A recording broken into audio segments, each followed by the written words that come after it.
Ahli Parlimen Shah Alam Khalid Abdul Samad merasa pelik apabila ada orang Melayu menganggap bahawa rasuah itu perkara biasa. Kononnya selepas mengambil rasuah boleh minta maaf dengan pergi melaksanakan umrah di Mekah. Menurut Khalid, Datuk Seri Najib Razak telah turun dengan begitu bersungguh-sungguh dan berkempen di kalangan remaja dan kawasan perumahan dan rumah flat. Najib kata Khalid memainkan peranan utama dalam kempen bagi pilihan raya negeri Johor. Beliau menegaskan, pilihan raya negeri Johor diusahakan oleh golongan UMNO yang ingin Najib kembali dengan harapan UMNO akan menang seperti di Melaka. Dengan itu, mereka mempunyai hujah untuk mendesak Perdana Menteri Datuk Seri Ismail Sabri Yaakob membubarkan Parlimen. Kata Khalid, dalam tempoh sebulan dua ini, Datuk Seri Ahmad Zahid Hamidi yang masih Presiden UMNO akan memilih calon yang pro-kleptokrat. Hairan dan pelik mengapa masyarakat Melayu masih menyanjung orang yang sudah dibuktikan bersalah oleh dua mahkamah, iaitu Mahkamah Tinggi dan Mahkamah Rayuan. Khalid menyifatkan Najib Razak telah melakukan bencana terhadap ekonomi negara.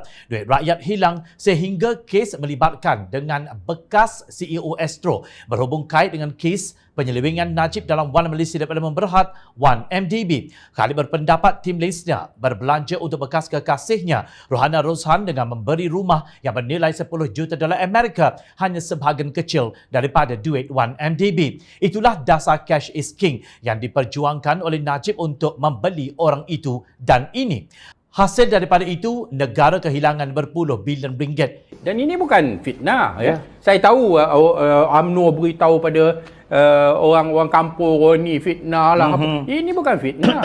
Kes Tim Lesner tu di Mahkamah di Amerika Syarikat. Ya, mana mungkin ianya fitnah daripada sini boleh pergi ke sana. Ya. Yang kes yang Datuk Seri Najib sendiri di Mahkamah Tinggi dan juga di Mahkamah Rayuan bukan fitnah, faktanya.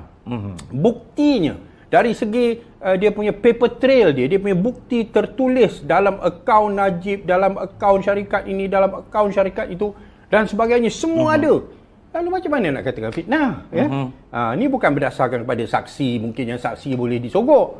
Tapi ini adalah berdasarkan pada rekod yang hitam putih. Khalid menegaskan kita adalah umat Nabi Muhammad SAW. Rasulullah yang digelarkan Al-Amin, yang paling amanah. Justru amat pelik apabila umat Nabi Muhammad menyanjung penjenayah. Khalid juga mendakwa jika UMNO atau BN mereka akan mempengaruhi mahkamah untuk membebaskan Najib dan Zahid atau jika bersalah akan memohon keampunan daripada Yang di-Pertuan Agong.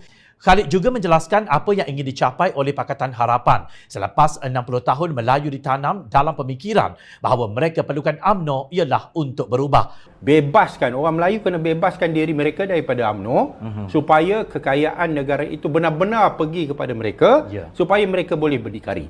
Kerana kepimpinan UMNO bertujuan untuk mewujudkan masyarakat Melayu yang bergantung kepada bantuan. Masyarakat Melayu subsidi. Ya, inilah apa yang mereka nak supaya orang Melayu ni sentiasa memerlukan bantuan dan cash pada ketika itu betul-betul menjadi king.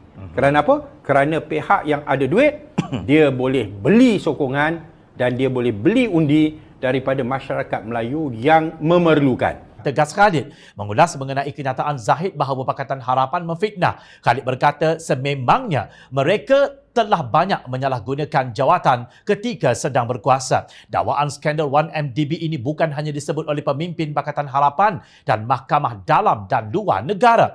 Malah Khairi Jamaluddin sendiri pernah berkata bahawa skandal 1MDB itu benar. Sampai hari ini ada penyokong minta maaf, penyokong Najib yang masih lagi nak defend benda ni. What for? Nak defend benda ni? Cakap sajalah. Ini adalah kebenaran. 1MDB adalah kes yang bukan persepsi, bukan fitnah, dia memang kes. Islam melarang perbuatan salah guna kuasa dan rasuah. Amaran ini tercatat menerusi firman Allah Subhanahu wa taala dalam surah Al-Baqarah ayat 188 yang bermaksud, dan janganlah kamu makan atau mengambil harta orang-orang lain di antara kamu dengan jalan yang salah, dan jangan pula kamu menghulurkan harta kamu, yakni memberi rasuah kepada hakim-hakim kerana hendak memakan atau mengambil sebahagian daripada harta manusia dengan berbuat dosa padahal kamu mengetahuinya.